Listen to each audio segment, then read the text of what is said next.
smoke, the Habemus Papam. The white smoke rising from the chimney is the signal that to the faithful and the world that a new Pope of Rome, the successor of Peter, has been elected. But what happens beneath Michelangelo's frescoes is the lead up to those moments.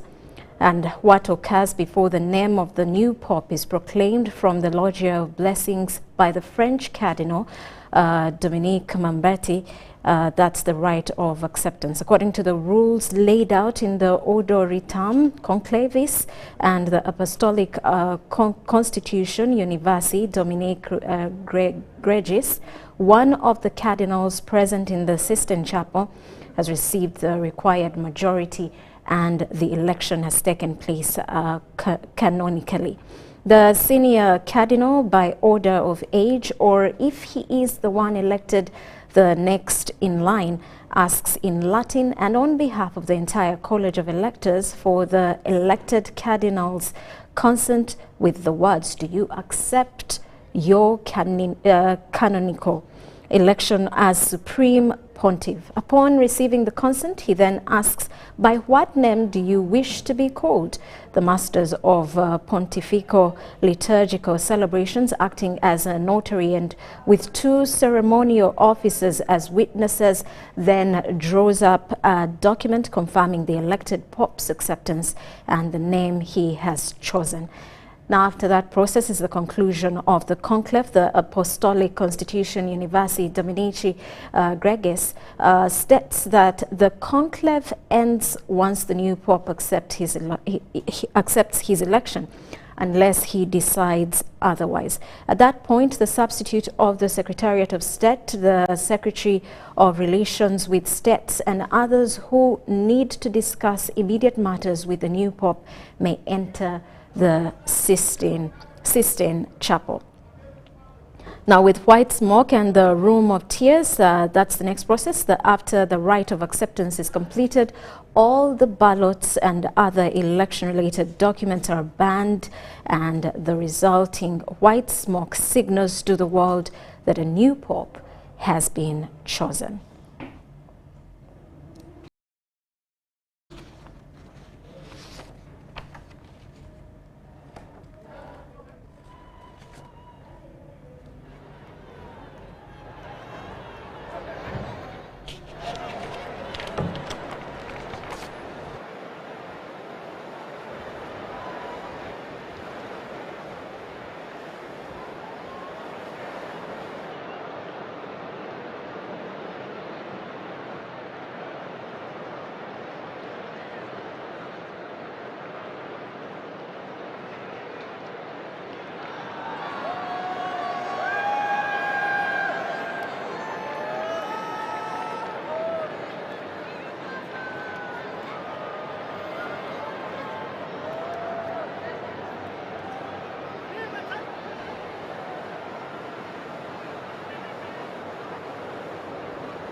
Okay, now after this process, the Room of Tears is the next. Now there, with the help of the Masters of Liturgical Celebrations, he removes the Cardinal's vestment, puts on one of the three prepared papal garments, and this is the new Pope, and spends a few minutes in prayer. The first ceremony is greeting and Te Deum. Upon returning to the Sistine Chapel, the newly elected Pope then takes his seat on the chair and a brief ceremony begins, introduced with a greeting from the senior cardinal of the Order of Bishops.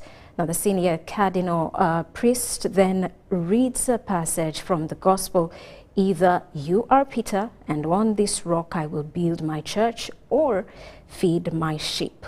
The proto-deacon then offers a prayer for the newly elected successor of Peter. Afterwards, all the cardinal electors in order of precedence come forward to greet the new Pope and pledge their obedience to him. Now, the ceremony concludes with the signing of the Te Deum, led by the newly elected Pope. The new Pope's prayer in the Pauline Chapel, Cardinal Proto-Deacon Berti then proceeds to the Loggia of Blessings to announce the election and the name of the new Pope with the traditional formula Antio Forbis Gaudium Magnum. I beg your pardon, that's Habemus Papam. I announce to you a great joy, we have a Pope. Meanwhile, the new Pope, before proceeding to the Loggia, stops in the Pauline Chapel to pray silently before the Blessed Sacrament. After this moment of prayer, he steps out onto the Loggia, where he delivers his greetings and imparts his first apostolic blessing, Urbi et Orbi, to the city and to the world. We'll keep you updated on this story.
We are following this story and we will keep you updated as new events unfold.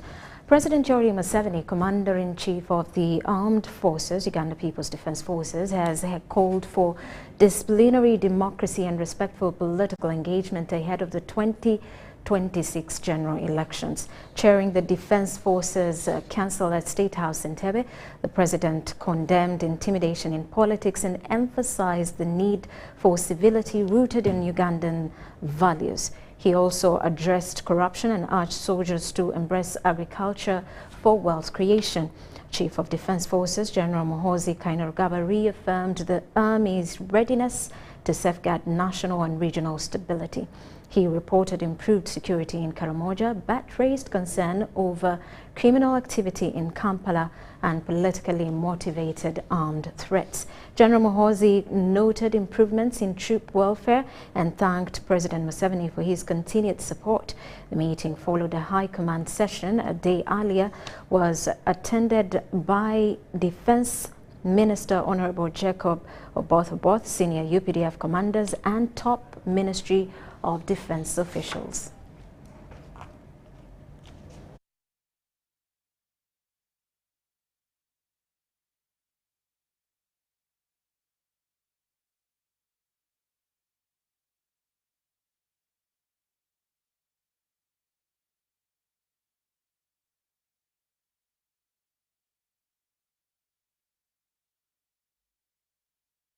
Now, President Museveni hosted His Highness Sheikh Abdullah bin Zayed Al Nahyan, UAE Deputy Prime Minister and Minister for Foreign Affairs, during a one-day official visit to Uganda. At State House in Entebbe, President Museveni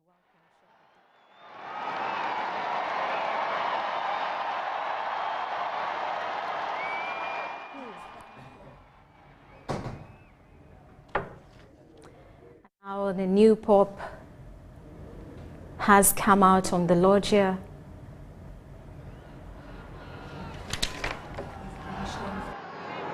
Is being shown to the faithfuls and to the world, and he is issuing his blessing and greeting.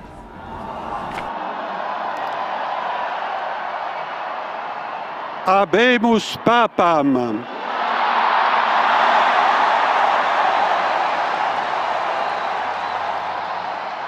Eminentissimum, ac reverendissimum Dominum, Dominum Robertum Franciscum, Sancte Romane Ecclesiae, Cardinalem Prevost, qui sibi nomen imposuit Leonem XIV.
La pace sia con tutti voi.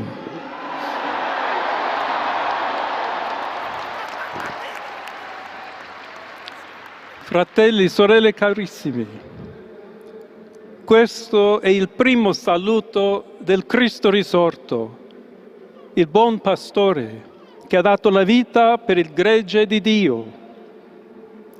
Anch'io vorrei che questo saluto di pace entrasse nel vostro cuore, raggiungesse le vostre famiglie, a tutte le persone, ovunque siano, a tutti i popoli, a tutta la terra.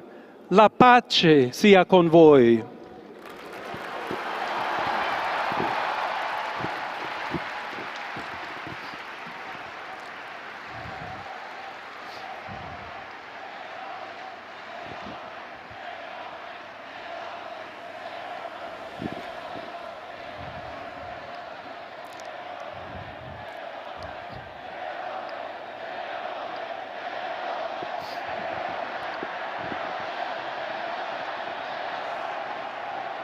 Questa è la pace di Cristo risorto, una pace disarmata e una pace disarmante, umile e perseverante. Proviene da Dio, Dio che ci ama a tutti incondizionalmente. Ancora conserviamo nei nostri orecchi quella voce debole ma sempre coraggiosa di Papa Francesco che benediva a Roma.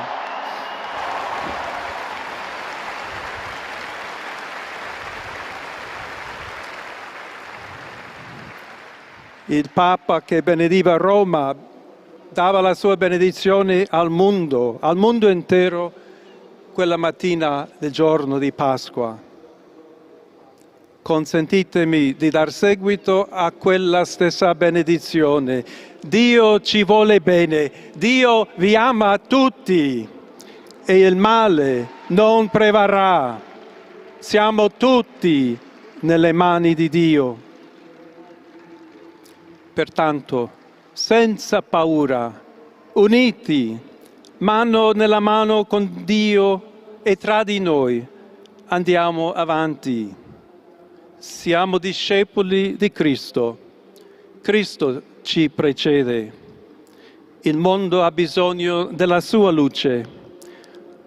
L'umanità necessita di Lui come il ponte per essere raggiunta da Dio e dal suo amore.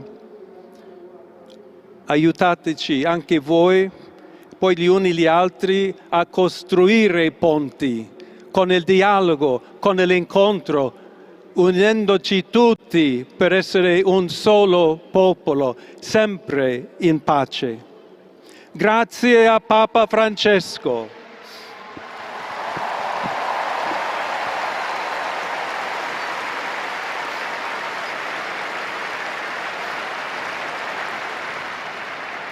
Voglio ringraziare anche tutti i confratelli cardinali che hanno scelto me per essere successore di Pietro e camminare insieme a voi come Chiesa unita, cercando sempre la pace, la giustizia, cercando sempre lavorare come uomini e donne fedeli a Gesù Cristo, senza paura, per proclamare il Vangelo, per essere missionari.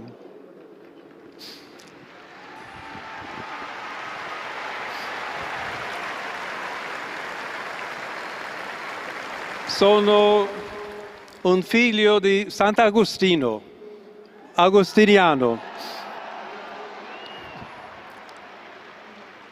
che ha detto: con voi sono cristiano e per voi vescovo.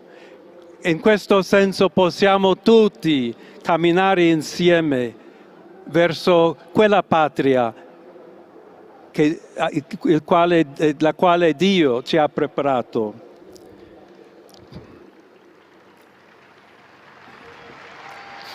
Alla Chiesa di Roma un saluto speciale.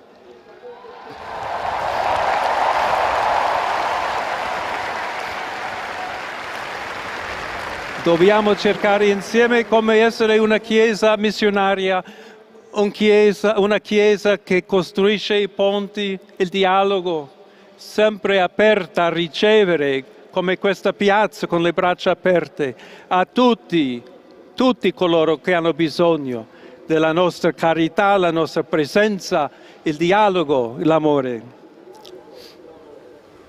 Y se me permiten también una palabra, un saludo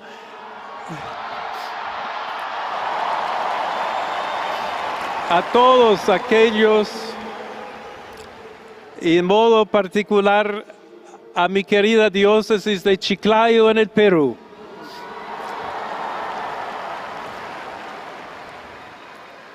donde un pueblo fiel ha acompañado a su obispo, ha compartido su fe y ha dado tanto para seguir siendo iglesia fiel di Jesucristo. A tutti voi, fratelli e sorelle di Roma, d'Italia, di tutto il mondo, vogliamo essere una chiesa sinodale, una chiesa che cammina, una chiesa che cerca sempre la pace, cerca sempre la carità, cerca sempre di essere vicino specialmente a coloro che soffrono.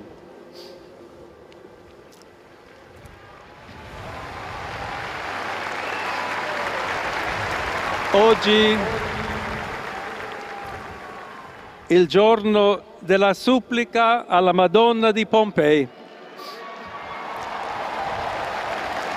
Nostra Madre Maria vuole sempre camminare con noi, stare vicino, aiutarci con la sua intercessione e il suo amore. Allora vorrei pregare insieme a voi.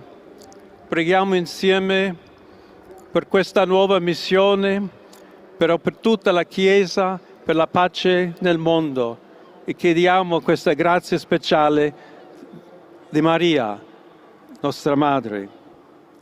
Ave Maria, piena di grazia, il Signore è con te. Tu sei benedetta fra le donne, e benedetto è il frutto del tuo seno, Gesù. Santa Maria, Madre di Dio, prega per noi peccatori, adesso e nell'ora della nostra morte. Amen.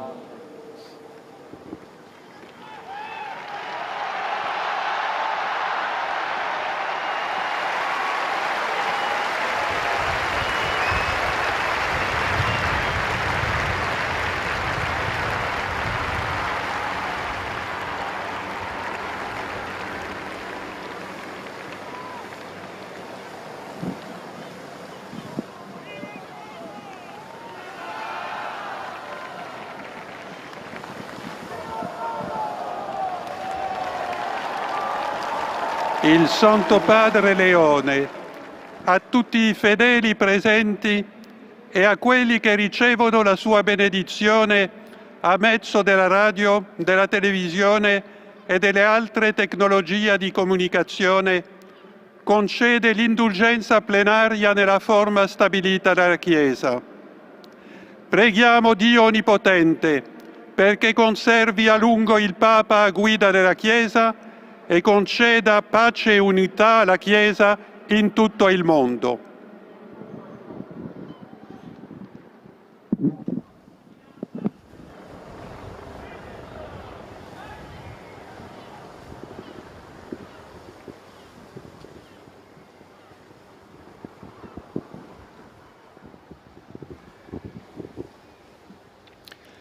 Sancti Apostoli Petrus et Paulus, de quorum potestate et auctoritate confidimus, ipsi intercedant pro nobis ad Dominum.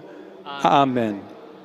Precibus et meritis Beate Mariae semper Virginis, Beati Michaelis Arcangeli, Beati Ioannis Baptiste, et Sanctorum Apostolorum Petri et Pauli et omnium Sanctorum, misereatur vestri omnipotens Deus, et dimissis omnibus peccatis vestris, perducat vos Iesus Christus ad vitam aeternam. Amen.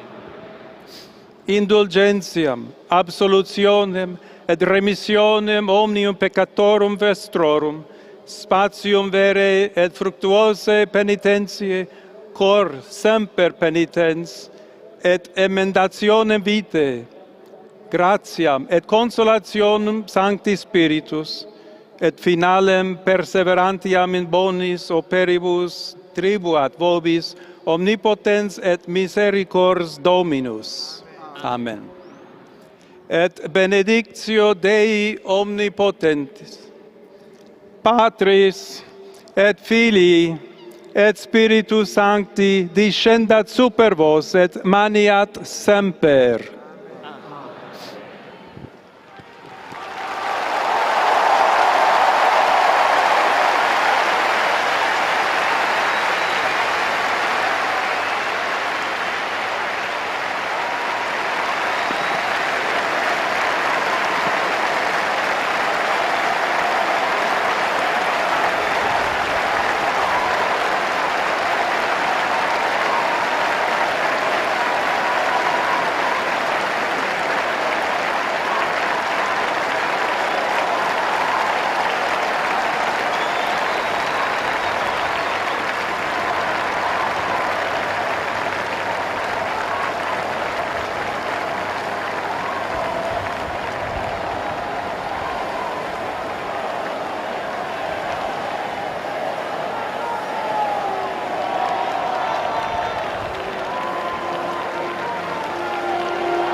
Pope Leo XIV, the new Pope, the world's wait is over.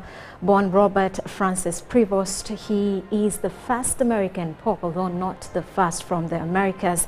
That's after Pope Francis. He has delivered his greeting to the faithful and the world in his first apostolic blessing, thanking the late Pope Francis, who actually made him a cardinal, and he also thanked the Conclave. He is 69 years old. A little bit about his past positions.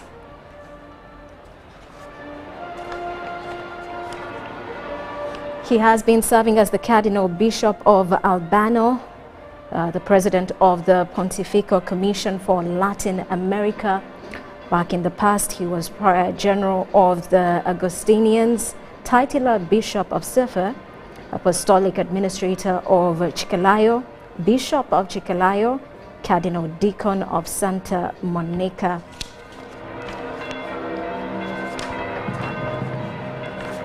Now he is known for moderate reformist stance, pastoral sensitivity, strong administrative skills, advocacy for transparency, accountability, and inclusivity in the church.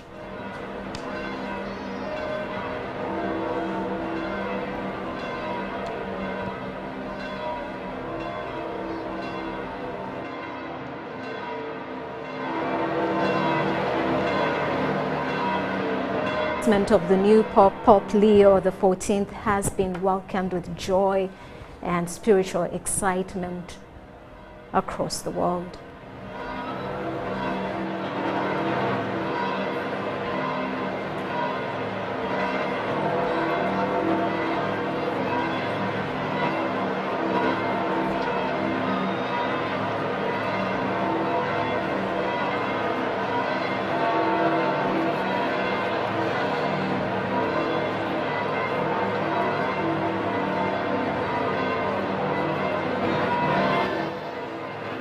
Leo XIV is now the head of the Catholic Church and the sovereign of the Vatican City State.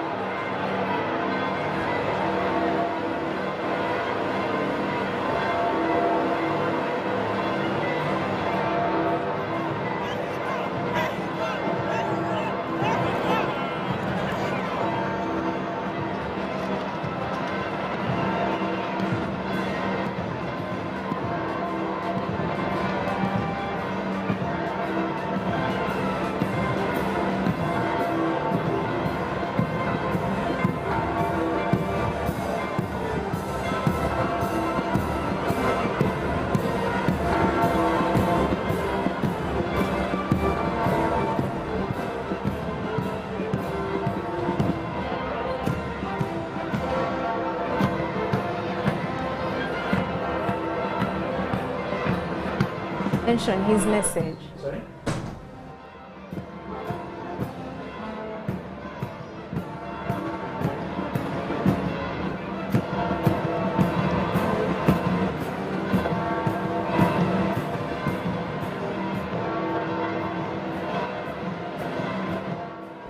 Now, in his first comments in Italian, Pope Leo XIV said he wants his message of peace, the message of peace, to enter the hearts of the people and reach their families wherever they are.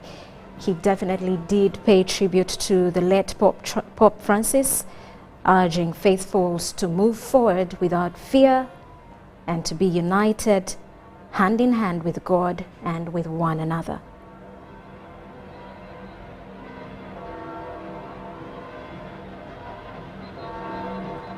Pope Leo XIV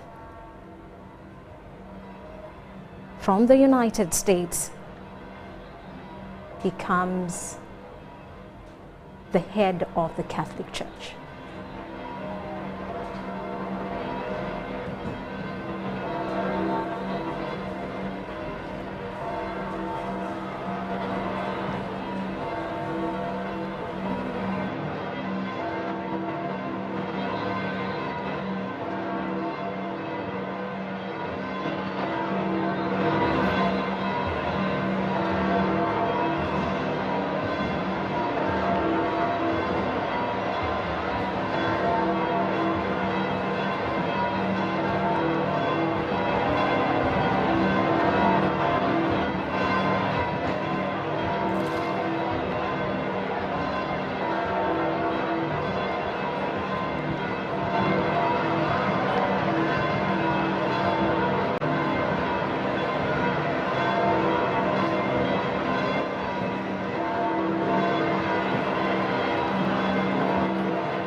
Yeah, the new pontiff is Robert Provost, a 69-year-old. He's the first American pope.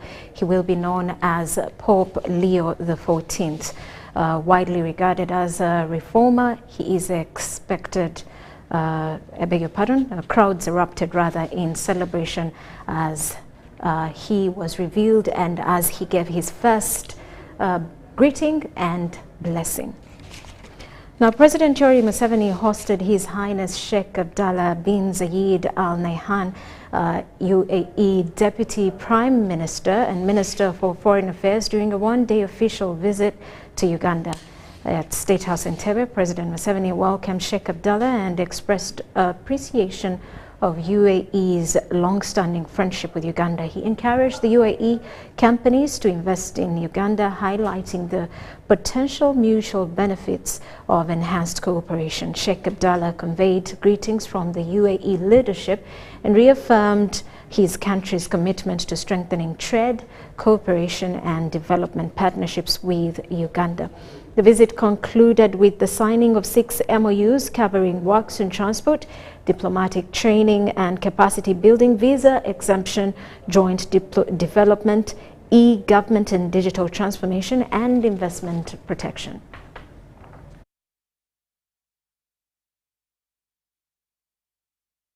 Your Excellency, we would like to do more in our bilateral relationship, but also we would like to work with you through the rest, and through you to the rest of the continent. Yes.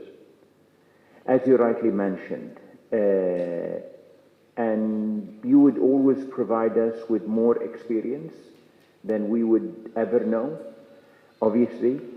But also, Your Excellency, I think there is the most important element in any relationship, which is trust. And we are grateful for you, Your Excellency, to provide the UAE the trust that has brought the relationship where it is. And you mentioned areas where we could cooperate and look at in terms of medicine and in areas regarding military cooperation. And I assure you, Your Excellency, we would be very keen in looking at both these sectors and beyond. Manufacturing, agro, minerals, infrastructure,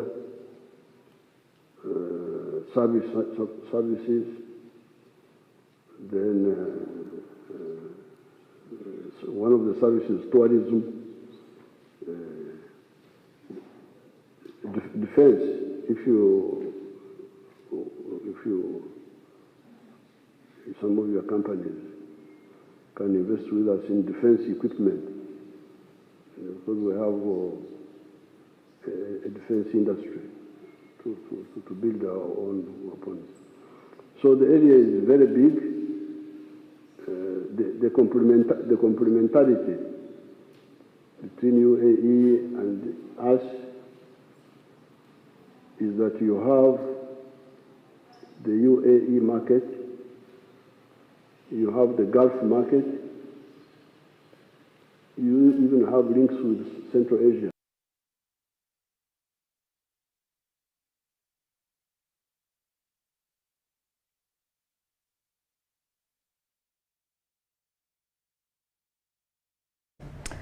And President Yoweri Museveni, Commander-in-Chief of the Armed Forces, UPDF, has called for disciplined democracy and respectful political engagement ahead of the 2026 general elections. Chairing the Defense Forces Council at State House in Entebbe, President Museveni condemned intimidation in politics and emphasized the need for civility rooted in Ugandan virtues.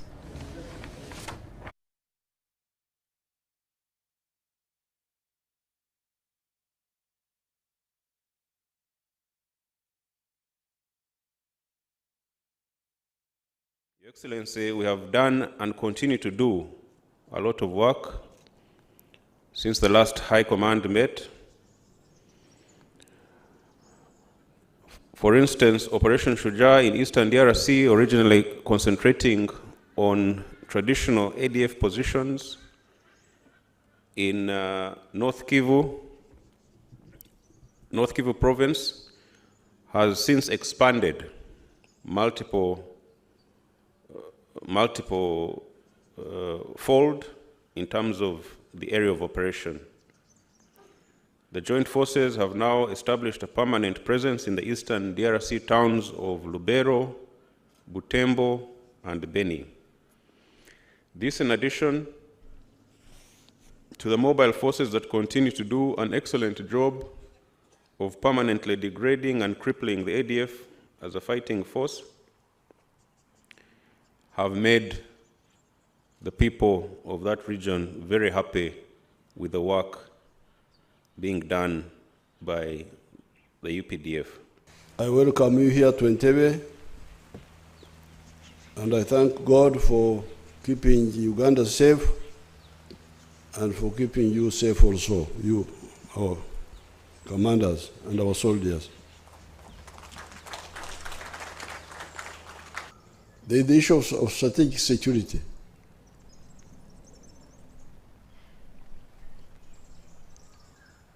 If we implement, number one, patriotism, and it helps us to build prosperity in Uganda, Uganda has already become a lower middle income country.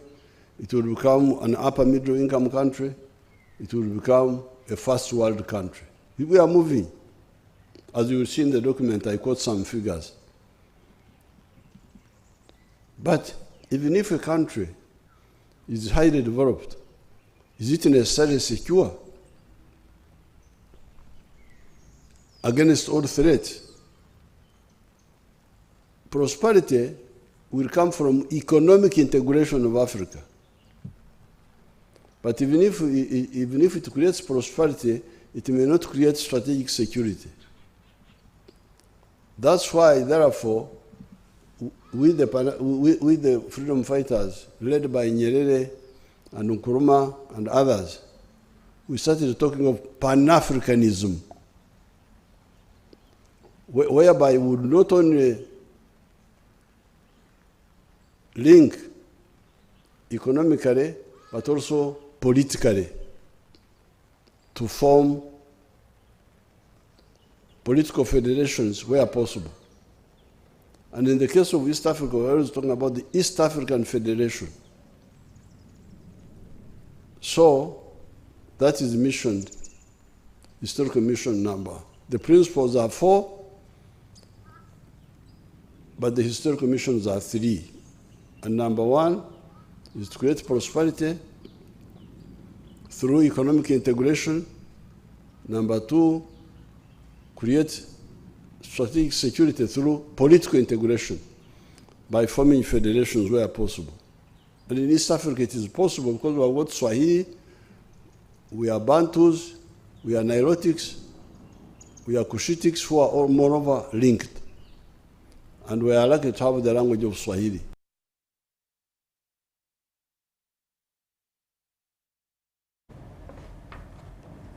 And the country director of the International Fund for Agricultural Development, IFAD, Mohamed El Ghazali, has revealed that the fund has increased support to Uganda to a tune of $140 million to support the agricultural sector.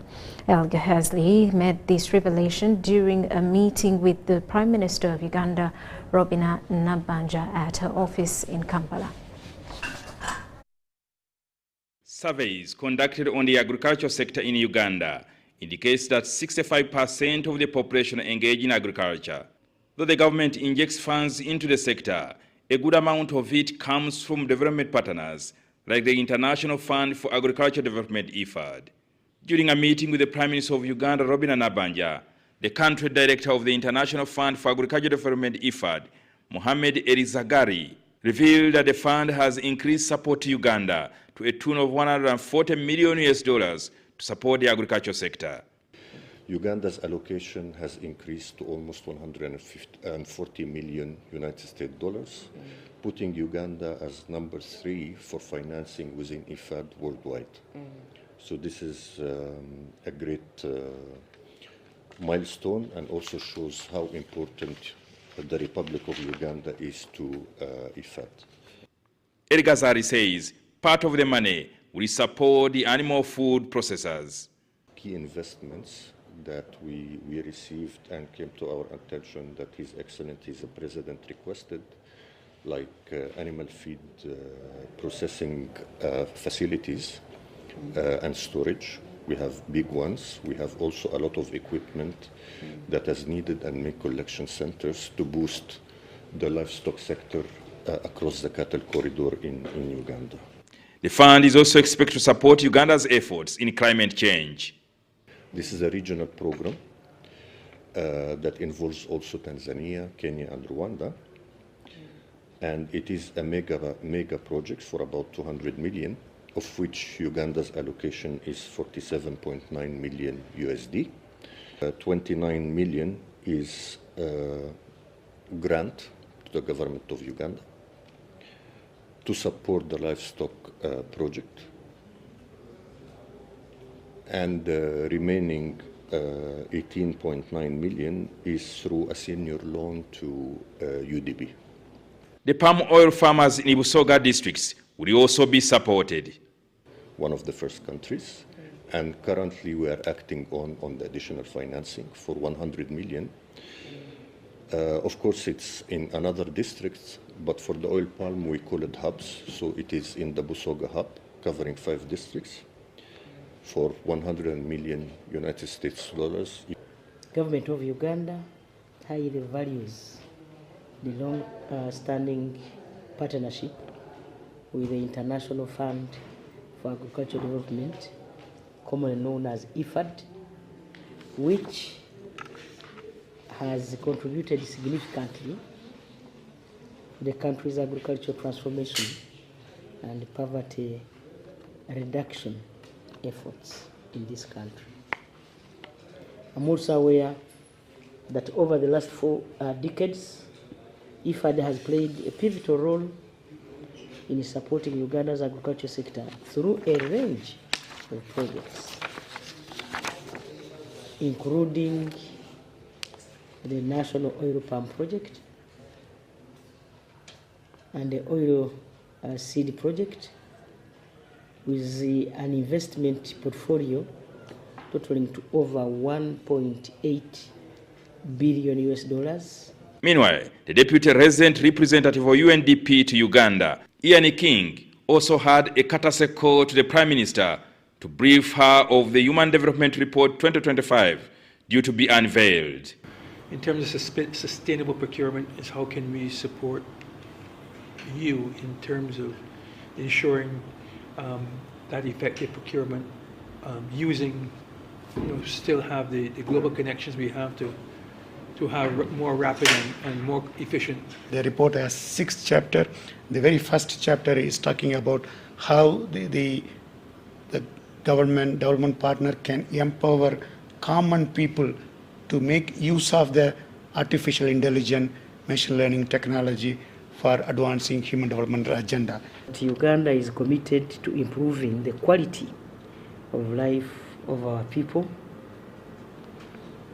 and that the Human Development Plan or report, which you are going to launch on Friday, will provide valuable insights to help us, in terms of planning, policy formulation.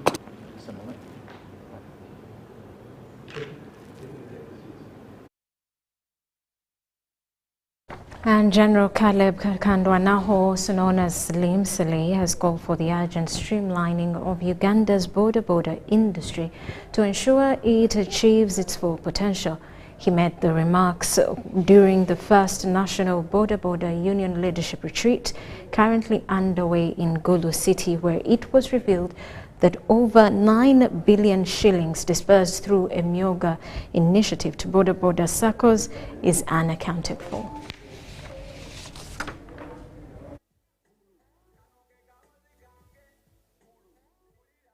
Gulu City is playing host to the inaugural retreat of the 7-month-old Border Riders Cooperative Union, bringing together over 1,200 leaders from across Uganda. Held under the theme Strengthening Leadership and Unlocking New Possibilities Through Collaboration, Innovation and Shared Purpose, the retreat aims to strengthen the foundation of the Union, promote accountability, and unlock new opportunities in the sector that employs more than 1.2 million Ugandans, the majority of them youth. Allow me to put your attention also that it was not easy to come up with such an idea and implement it without the expertise of some individuals we selected as border riders. Among them, we first went for legal status.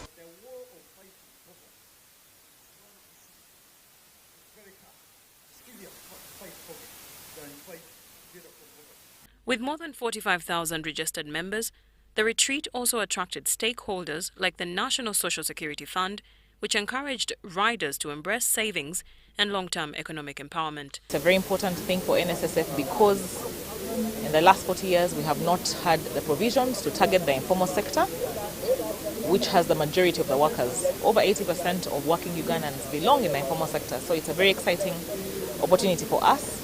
However, tensions rose after the shocking revelation of misappropriated funds. Border in Kapchorwa about a Myoga program also was used wrongly because some people, teachers and other people used the name of border but were not border. That is the true position because that one is going to send a very, very bad message in the whole economy. Because we thought that if we used the specialties, and like the tailors, but I know the ones who have eaten now, I'm beginning to understand if the border ate the money, then the performing artists must have eaten even in the sufrias. General Saleh, visibly concerned, called for healing and reform in the border industry, urging stakeholders to adopt transparency and responsible leadership to support Uganda's economic development. For you are the ones who are linking us, the producers, to the consumers. The risks you took when we were in COVID to keep the whole nation fed will never be forgotten. So, you are a very, very big component in our industrialization journey. The sector boasts of over 1.2 million riders, including university graduates, a shift from its former perception as a refuge for the uneducated.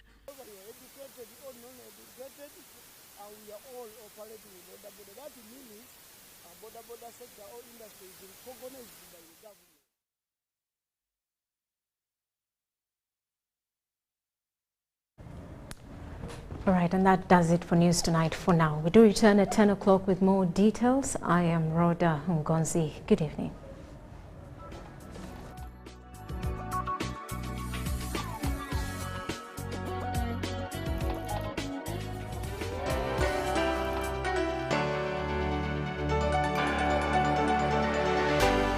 UBC, inspiring Uganda.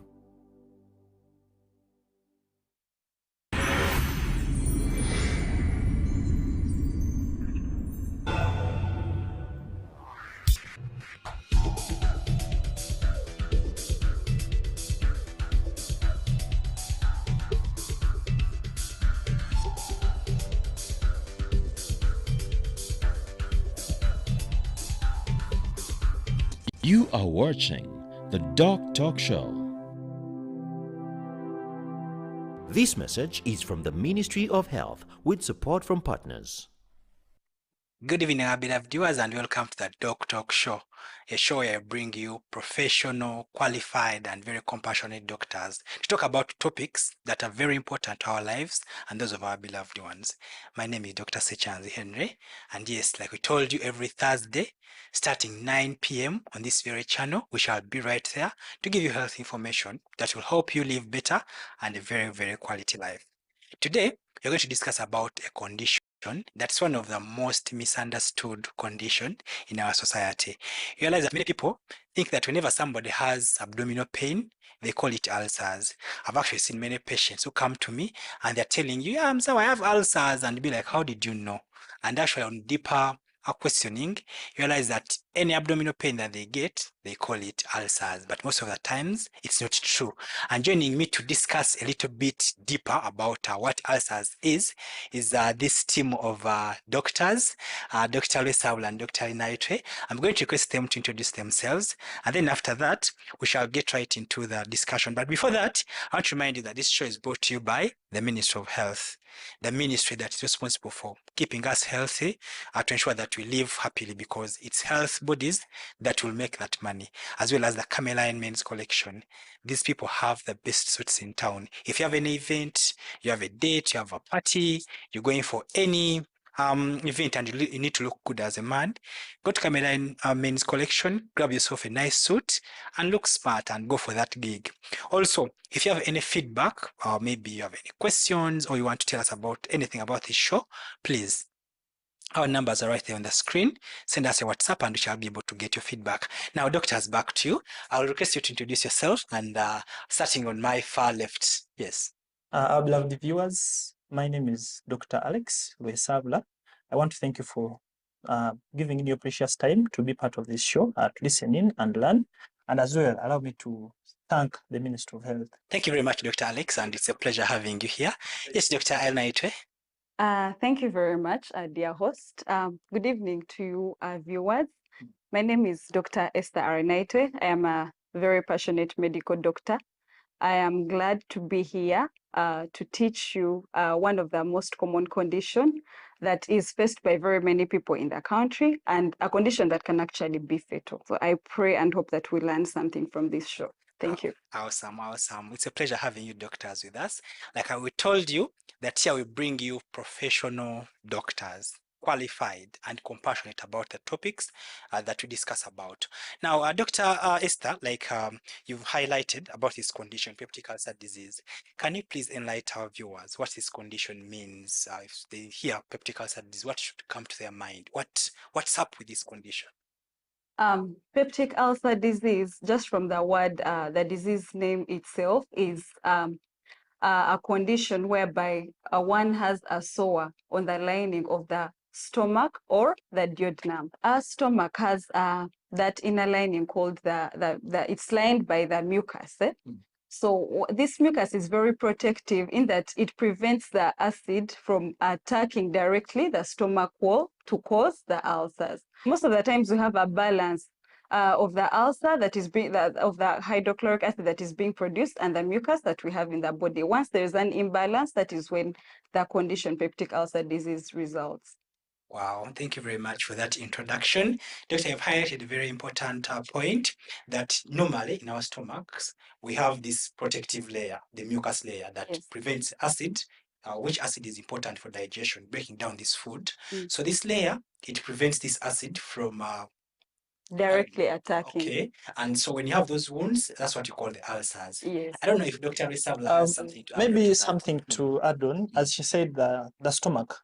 When we eat food, that first bag that stores this food, as it is being broken down, that's where food goes first. Okay. And then after that, she talked about the duodenum. It's either the stomach or the duodenum. So we have an ulcer like a wound. We have that mucosal kind of lining being interfered, or its integrity being affected.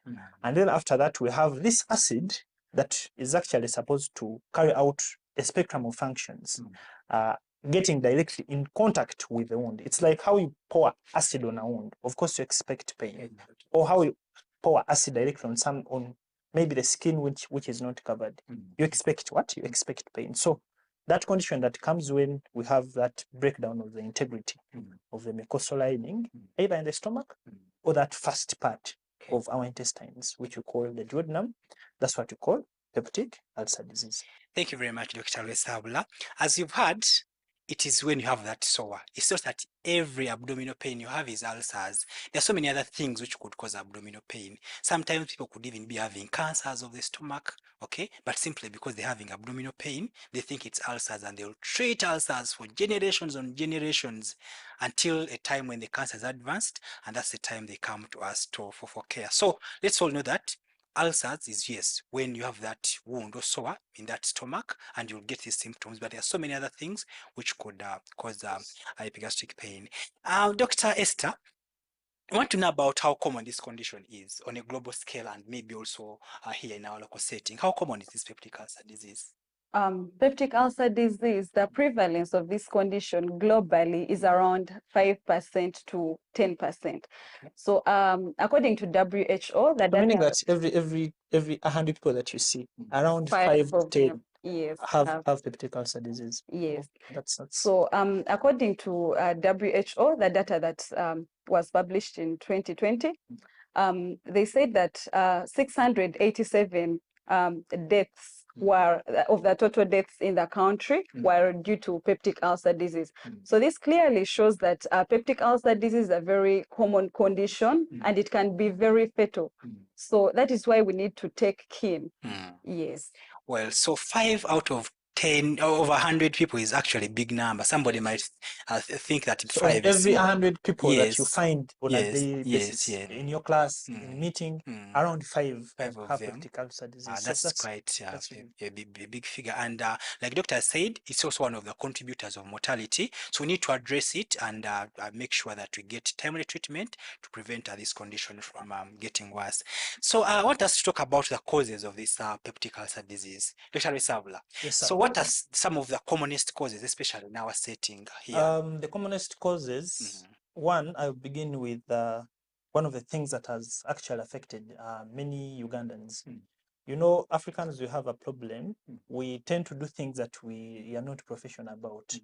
So one of the things that we most of the times do is self-medicate. So you find that when someone has maybe a headache, someone has pain somewhere, something that they always run to is to procure some medications from the pharmacy, take them without a prescription of a qualified medical doctor. So there are medications that we take that interfere with the integrity of that mucosal lining that we talked about. The production of the mucus, it's produced in a process. It does not just come out of nowhere. So there is a process that comes in to produce that mucus to ensure that it's there all the time. However, there are drugs that interfere with that process of production of mucus. Dr. Esther was telling us about the cells, the goblet cells, the ones which produce the mucus. Which produce the mucus. So if we have the production of the mucus being interfered with, that means that we shall not have enough mucus to protect these areas that are mostly affected. And as I talked about painkillers, because these are the most self-prescribed medications in Uganda and I think worldwide. Painkillers, yes. Most of them usually cause ulcers. Of course, there are those that don't cause. And then there are those that do what? That cause. And then you also find that when someone has symptoms that are related to ulcers, there are those medications that they take and exacerbate. So or make it worse. Make it worse. Yes. They make the condition get worse. And like I told you, those are what we call the non-steroidal anti-inflammatory drugs. These are drugs that we usually take to treat pain. When we get pain and we need to get relieved of the pain, we just go buy them and then we take them, not knowing that either we are putting ourselves at a risk or we are exacerbating a condition or we are making worse a condition that's already existing, and that's peptic ulcer disease, or what usually people term as ulcers. Okay. Yeah.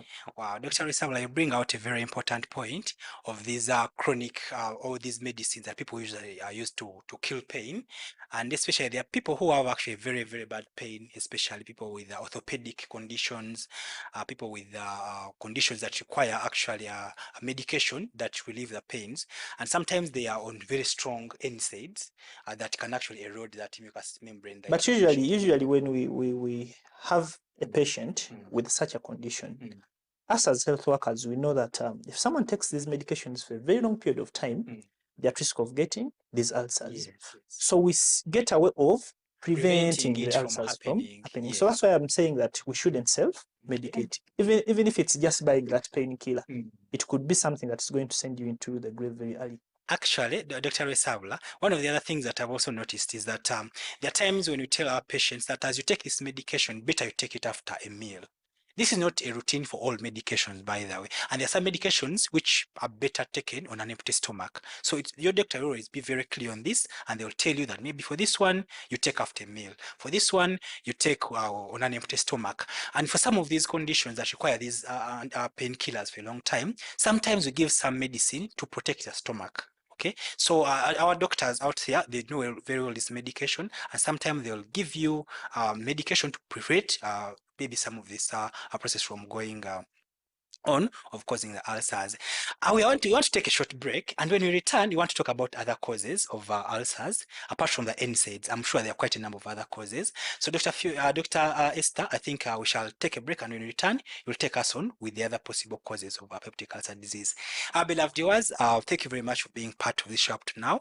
We shall take this short break and be right back to continue with peptic ulcer disease and its causes. This message is from the Ministry of Health with support from partners. Since 2015, Quiz Mali Production has been at the forefront of media innovation.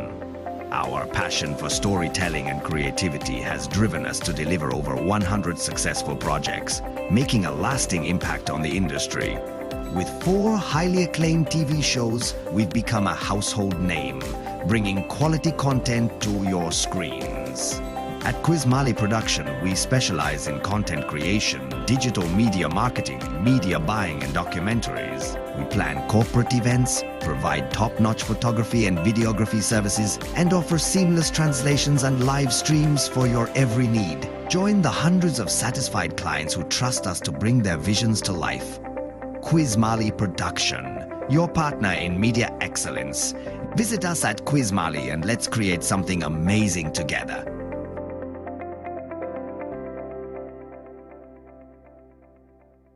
You are watching the Doc Talk Show. This message is from the Ministry of Health with support from partners. Welcome back from that short break. We're still continuing the Doc Talk Show, where we discuss real solutions to real healthy problems. Yes, in studio, I have these 2 compassionate doctors, and we're discussing peptic ulcer disease, and we have seen the causes. Doctors have told us how NSAIDs or some of these drugs used to kill pain could actually make our ulcers bad, and they have told us about some of the things that can be done to prevent this. Now, I want to continue with this conversation, but before that, I still remind you that this program is brought to you by the Ministry of Health and Cameline Men's Collection. So, Dr. Esther, apart from NSAIDs, what are some of the other things that could cause ulcers? So actually, the commonest cause that the commonest cause of peptic ulcer disease is a bacteria called Helicobacter pylori. Short in the short form being H. pylori. So this bacteria can enter our bodies through eating contaminated food that is not properly cooked. So this particular bacteria has a way of, this acid is supposed to kill the bacteria that enters with the food. But for it, it has a mechanism in which it can bypass this. So there's something it produces that breaks down. It's an enzyme called urease that breaks down urea to ammonia, making that condition, that the stomach condition that is more acidic, less acidic, and making it able to survive more and multiply.